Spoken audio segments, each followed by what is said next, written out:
ఆయన వదకు చేయబడిన గొర్రె పిల్లమని ఆయన మౌనంగా ఉంటాడు. ఎందుకంటే మనందరం రక్షించబడాలి.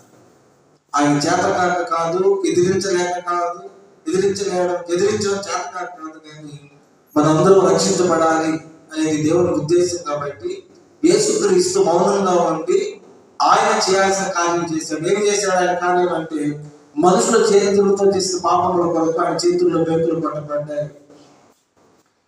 మన చెడు తిరుగులను బట్టి ఆయన కాళ్ళకు బెంకులు పట్టబడ్డాయి. చెడు ఆలోచనలు బట్టి ఆయన తలకు ముళ్ళ కిరీటం పెట్టబడింది. మరి దేహంతో చేసే పాపముల నిమిత్తం ఆయన కొరడాలతో పట్టబడ్డాడు. మరి శరీరం అంతా దున్నబడింది. ఇదంతా కూడా ఏంటంటే, మానవుల ప్రతి పాపము క్షమించబడాలంటే యేసుక్రీస్తు రక్తం చిందించాలి.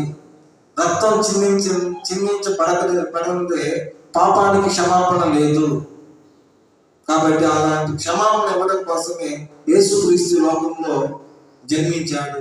ఆయన చనిపోయి సమాధి చేయబడి 3వ దినం తిరిగి లేచాడు. కాబట్టి ఈ లోకానికి రక్షణ కలిగింది. యేసుక్రీస్తులో మనకి కనబడే విషయాల్లో ఏంటంటే, మొదటిది ఆయన ఎలాంటి వాడు అంటే, ఆయన పరిశుద్ధుడు, పాపం లేని దేవుడు.